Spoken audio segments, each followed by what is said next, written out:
Hello everyone. मैं हूँ भावेश भाई स्वामीनारायण साइंटिफिक वास्तु और एस्ट्रोलॉजर। आज हम बात करेंगे मंदिर, मूर्ति और वास्तु किस तरह काम करता है। मंदिर कोई कवि की कल्पना या किसी शायर की शायरी नहीं है। मंदिर पूरा साइंटिफिक तरीके से डेवलप किया गया एक कॉन्सेप्ट है। जहाँ जहाँ साइंस शब्द का मतलब आता है तो शास्त्र किसे कहते हैं? जो रिसर्च करके ऑथेंटिक रूप से बनाया गया है उसको हम साइंस कहते हैं। सनातन धर्म में उसको शास्त्र कहते हैं। तो शास्त्र की व्याख्या आ गई। तो मंदिर जो बनाया गया है पूरा साइंटिफिक तरीके से बनाया गया है। तो सबसे पहले मंदिर की शुरुआत कैसे होती है उसके बारे में हम समझेंगे। मंदिर शुरू करने से पहले गर्भन्यास विधि होती है।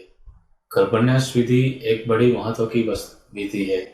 वो विधि में बिल्कुल जिस तरह कोई पुरुष कोई स्त्री से अंदर गर्भ आरोपित करता है वही प्रक्रिया इसके अंदर भी होती है कि जो राजा महाराजाओं आचार्य या बड़े भक्तों द्वारा माँ पृथ्वी के अंदर मंदिर रूपी गर्भ का आरोपण किया जाता है। उसके अंदर जमीन के नीचे गहरा खड्डा करके एक कलश रखा जाता है और कलश के अंदर बहुत सारे मूल्यवान रत्न जड़ जवेरात यंत्र से उसको सुशोधित करके उसकी अच्छे मुहूर्त में अच्छे नक्षत्र में उसकी स्थापना करते हैं।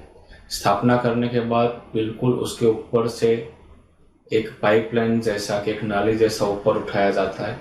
उसके ऊपर जब मंदिर ऊपर उठता है तो उसके ऊपर मूर्ति आती है। तो मूर्ति और शिखर के ऊपर का जो कलश, ये तीनों एक धरी में आते हैं। इसको ब्रह्मरंध्र बोलते हैं। वो धरी के अंदर आने पे पूरा मंदिर बनता है। तो ये मंदिर का उत्पत्ति इस तरह गर्भ से होता है। इसीलिए मंदिर के अंदर मूर्ति का जो स्थान है उसको गर्भगृह रखते हैं, वो बोलते हैं। गर्भगृह के अंदर की जो दीवारें रहती है उसमें नक्काशी नहीं होती है।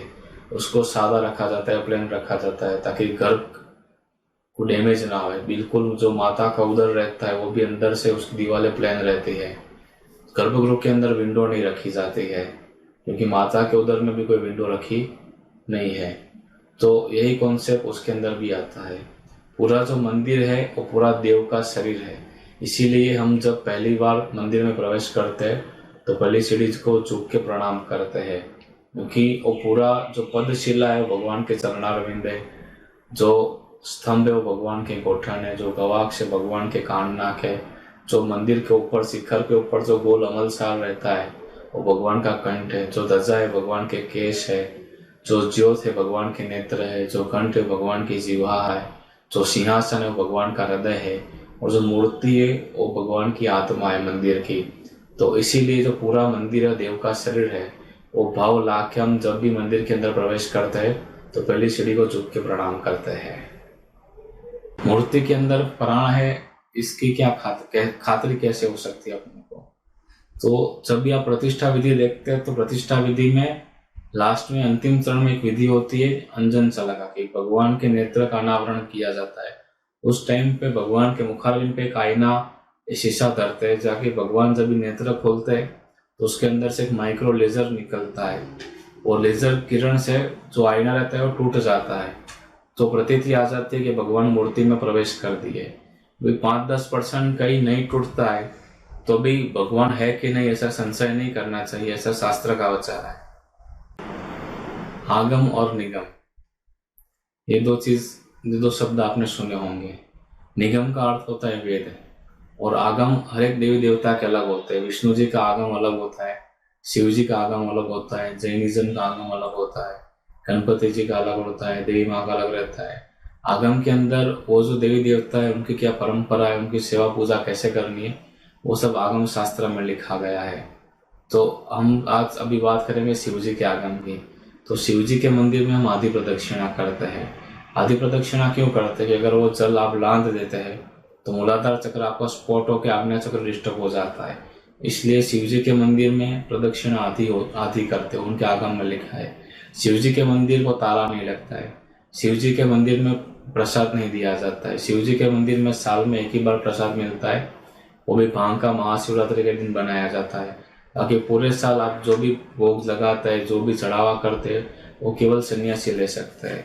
शिव जी के मंदिर की पूजा का अधिकार केवल सन्यासी को है, आम आदमी उसकी पूजा नहीं कर सकता है। शिव जी के अंदर न्यूक्लियर रेडिएशन उत्पन्न होता है जो आम आदमी उसको सहन नहीं पाता। नहीं कर पाते। इसीलिए सन्यासी जो गांजा पीते हैं, भस्म लगाते हैं, शरीर पर रुद्राक्ष धारण करते हैं, तो जो उनके चक्र बैलेंस हो रहे हैं, क्योंकि दिन भर शिव जी के पास बैठने से, शिवलिंग के पास बैठने से मानसिक संतुलन आदमी का खराब हो जाता है, चक्र डिस्टर्ब हो जाता है।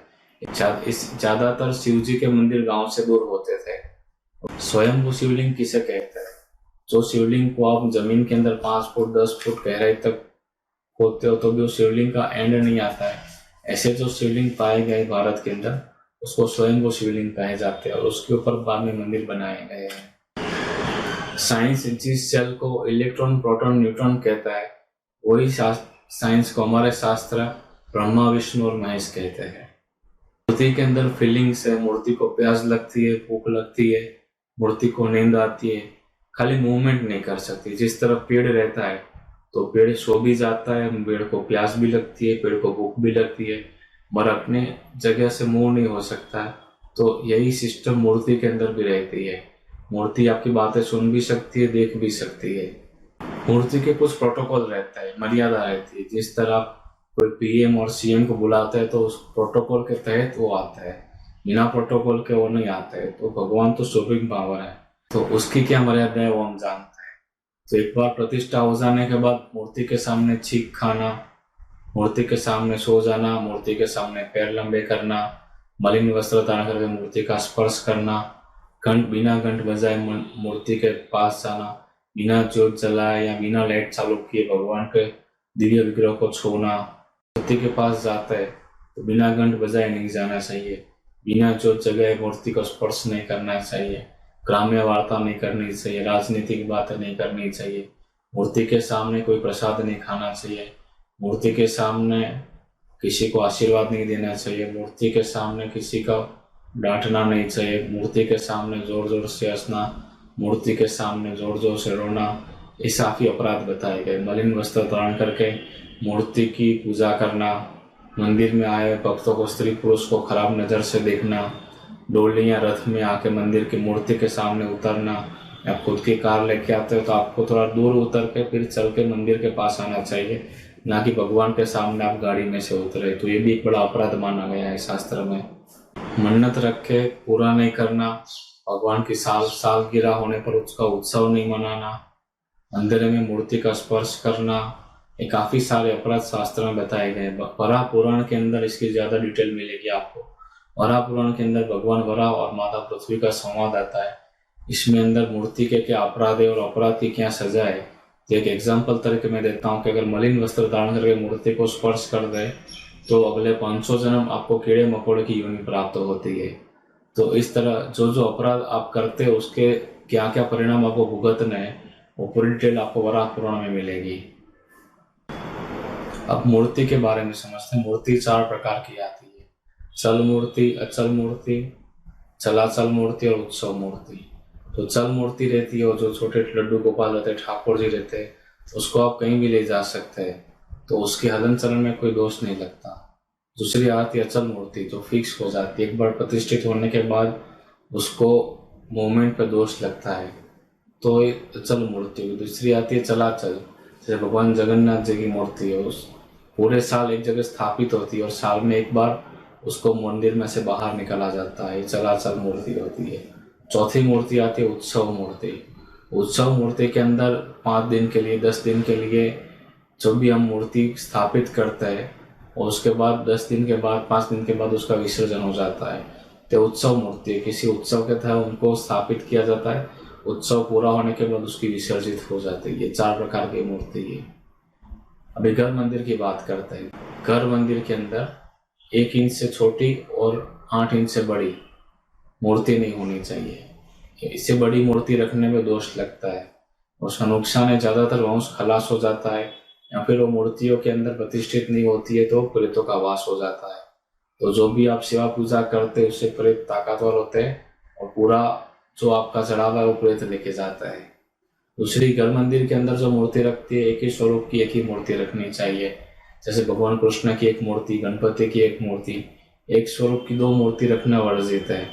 तीसरी बात आती है, मंदिर के अंदर पूजा में जो मूर्तियां रखती है वो आधा स्वरूप नहीं होना। जैसे साईं बाबा की आपने देखे तो आधा स्वरूप रहता है, तो जब आप मंदिर में रखते हो तो पूरा स्वरूप भगवान का रखना चाहिए, और भगवान का स्वरूप जितना सौम्य है, श्रृंगार वाला है, उतना अच्छा पूजा के अंदर लाभ होता है। तो मंदिर के अंदर जो स्वरूप रखते हैं वो भी श्रृंगार वाला रखना चाहिए। यही एक कारण है कि अगर आप शास्त्रोक्त तरीके से मंदिर नहीं बनाते हैं या बिना शास्त्रोक्त विधि से होता है तो आदमी बर्बाद हो जाता है। आपने कई बार देखा है कि मंदिर बनवा के, मंदिर की प्रतिष्ठा करवा के आदमी के पास जो रहता है वो भी सब चला जाता है। ये थे जानकारी मंदिर और मूर्ति परंपरा के। और आपको भी कोई प्रश्न है, कोई समस्या है तो आप हमसे जरूर संपर्क कर सकते हैं। ऑनलाइन भी हम अवेलेबल है, अपॉइंटमेंट आप ले सकते हैं। Thank you.